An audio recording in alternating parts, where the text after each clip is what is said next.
मेरे प्रिय मित्रों, नमस्कार। फ्रेंड्स, आज मैं आप सबसे अदानी मामले पर बात करने जा रहा हूं। गौतम अदानी के मामले को लेकर पिछले कुछ दिनों से गौतम अदानी जी पर जो आरोप लगाए गए हैं, उसकी खूब सारी खबरें लगातार अखबारों में छप रही हैं। एडिटोरियल कमेंट्स भी आ रहे हैं। घटनाएं किस तरीके से आगे बढ़ती चली जा रही हैं, मुझे लगता है कि आप सबकी नजर इस पर जरूर होगी। लेकिन सवाल ये उठता है कि यदि आप सिविल सर्विस एग्जामिनेशन की तैयारी कर रहे हैं, तो जो आपकी नजर है उसका कोण क्या होना चाहिए, उसका एंगल क्या होना चाहिए। और सिविल सर्विस की तैयारी की दृष्टि से ये बात बहुत ज्यादा मायने रखती है। तो पहले तो मैं ये बताना चाहूंगा कि आपका कोण क्या हो, दोनों दृष्टियों से, प्री एग्जामिनेशन की दृष्टि से भी और मेंस की दृष्टि से भी। प्री एग्जामिनेशन की दृष्टि से आपके कोण किस किस तरीके के होंगे, जी हाँ, एक ही से बात नहीं बनेगी, कई कोण होंगे। मैं जब इस पर चर्चा करूंगा उसमें आपको जानने को मिल जाएंगे। और यदि हम मुख्य परीक्षा की दृष्टि से बात करें तो वह कोण होगा कारपोरेट नैतिकता को लेकर। अगर आप प्रीवियस ईयर्स के क्वेश्चन पेपर उठा करके देखें तो आप पाएंगे कि एथिक्स पर सबसे ज्यादा प्रश्न पूछे जाते हैं जनरल स्टडीज के 4th पेपर में। और जब हम एथिक्स की बात करते हैं तो एथिक्स फिर अलग अलग क्षेत्रों के अलग अलग होते हैं। एक कारपोरेट एथिक्स भी होता है, एडमिनिस्ट्रेशन का एथिक्स भी होता है, मेडिकल का एथिक्स भी होता है, लॉ का एथिक्स भी होता है, कॉन्स्टिट्यूशन का भी एथिक्स होता है। अलग अलग क्षेत्रों के एथिक्स होते हैं। तो डेफिनेटली ये जो मामला है ये कारपोरेट एथिक्स का मामला है। मुझे नहीं लगता कि सीधे सीधे गौतम अदानी की कंपनी को लेकर के या उन पर जो आरोप लगाए जा रहे हैं उनको लेकर के किसी तरह का कोई प्रश्न बनता है, या प्री हो या मेंस हो। ऐसा नहीं होगा। हाँ, इसके माध्यम से कुछ प्रश्न बनते हैं जिनकी मैं यहां चर्चा करने जा रहा हूं। अब मेरी बात आप ध्यान से सुनेंगे तो प्री के लिए कौन कौन से पॉइंट्स निकल करके आएंगे, हो सकता है कि उन तथ्यों को आप खुद पकड़ लें। गौतम अदानी हमारे देश के बहुत ही जो महत्वपूर्ण उद्योगपति हैं उनमें से एक, और सबसे बड़ी बात यह है कि इतनी तेजी से इमर्ज होने वाले उद्योगपति, बहुत तेजी से इन्होंने तरक्की की है। और बीच बीच में आपने गौर किया होगा कि जो राहुल गांधी जी हैं, कांग्रेस के लीडर, वे लगातार सरकार पर ये आरोप भी लगाते रहे हैं कि सरकार गौतम अदानी का बहुत फेवर कर रही है और इसीलिए इतनी ऊंचाइयों तक इतनी तेजी के साथ वो पहुंच सके हैं इतने कम समय में। राइट। अभी जो आरोप लगे हैं, इससे पहले भी इन पर एक आरोप लगा था लगभग 1-1.5 साल पहले ही, जो एक रिसर्च कंपनी है हिंडनबर्ग, बेसिकली वो शेयर मार्केट से जुड़ी हुई कंपनी है, उसने लगाया था। ध्यान दीजिए, ये एक रिसर्च कंपनी है और एक प्राइवेट कंपनी है। तात्कालिक रूप से इस आरोप का असर हुआ था, लेकिन फिर धीरे धीरे मामला खत्म हो गया। अब जो आरोप लगाया गया है वह एक संप्रभु राष्ट्र के द्वारा लगाया गया है, अमेरिका के द्वारा लगाया गया है। और यह आरोप लगाया है ईस्टर्न डिस्ट्रिक्ट ऑफ न्यूयॉर्क के फेडरल प्रोसिक्यूटर ने, यानी कि इसमें कानून भी शामिल है और राष्ट्र भी शामिल है। ठीक है। अब ये आरोप सरल आरोप नहीं है, ध्यान रखिएगा कि ये जो आरोप है एक प्रकार से एक राष्ट्र के द्वारा लगाया गया आरोप है। आरोप क्या है? अलग तरह का आरोप है। आरोप ये है कि अदानी की कंपनी ने बाकायदे अनुबंध हासिल करने के लिए भारतीय अधिकारियों को रिश्वत दी है। मजेदार बात है, देखिए, मतलब अनुबंध हासिल करने के लिए अमेरिका के अधिकारियों को रिश्वत नहीं दी गई है, भारतीय अधिकारियों को रिश्वत दी गई है। तो भैया, भारतीय अधिकारियों को रिश्वत दी गई है तो आपको क्या लेना देना है? भारत जांच करे, लेकिन नहीं। अमेरिका का ये लॉ है कि यदि ऐसा किया जाता है तो वह अमेरिका के कानून का उल्लंघन होगा। क्यों उल्लंघन होगा यह भी आपको जानना जरूरी है। प्री एग्जामिनेशन की मैं बात कर रहा हूं, इसलिए कि देखिए, कोई भी बहुत बड़ी कंपनी है, उस कंपनी में कुछ काम करने के लिए मैं रिश्वत देता हूं, भले ही अपने देश के अधिकारियों को रिश्वत दूं।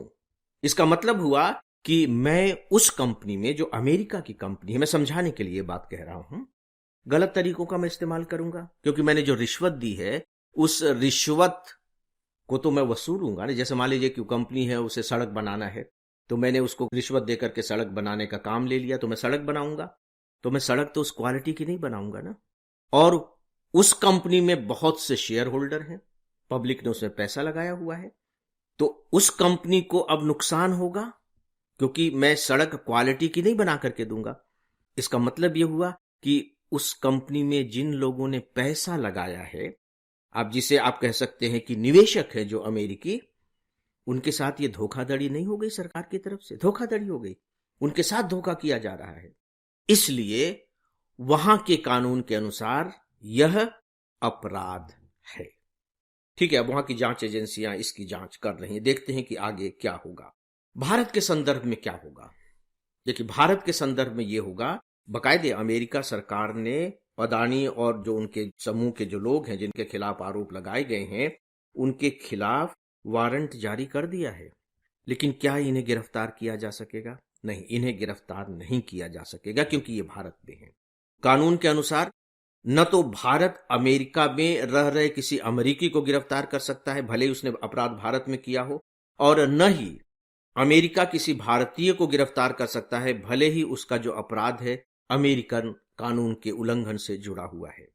यदि आपको ध्यान हो तो भारत में कार्बाइड की एक घटना घटी थी, यूनियन कार्बाइड की, और उनके जो हेड थे वॉरेन एंडरसन, वो तुरंत इंडिया से फरार हो गए थे और अंत तक हम उन्हें गिरफ्तार नहीं कर पाए। तो यहां सवाल केवल ये नहीं है कि अमेरिका भारत के लोगों को गिरफ्तार नहीं कर सकता, बल्कि भारत भी अमेरिकन को गिरफ्तार नहीं कर सकता। इसके लिए फिर एक पूरी अलग प्रक्रिया है।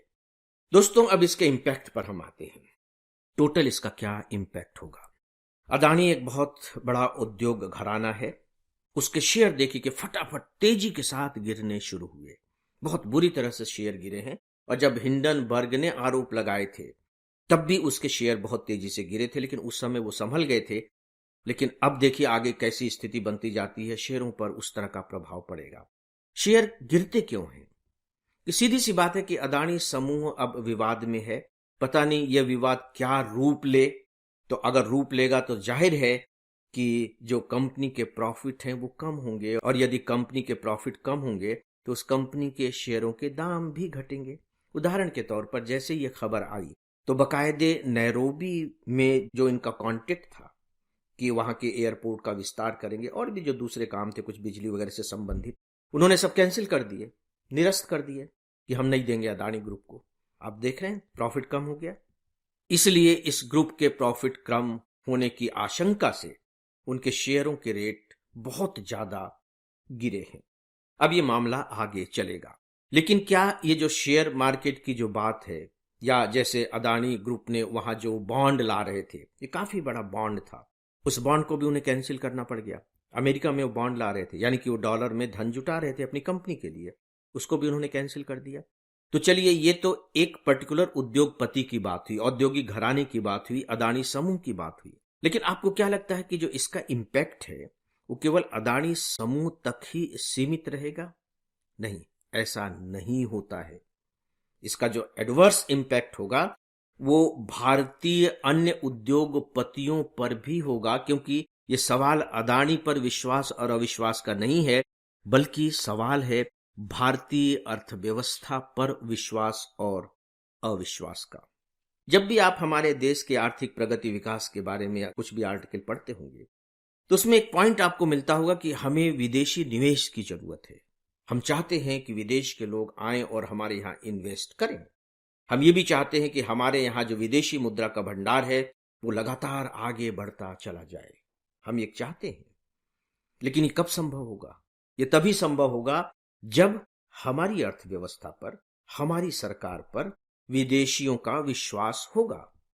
तो अब ये भारत के लिए बहुत बड़ा चैलेंज है कि हम विदेशियों के इस विश्वास को कैसे फिर से बहाल करें, क्योंकि उनका विश्वास इस घटना के कारण बहुत ज्यादा टूटा है।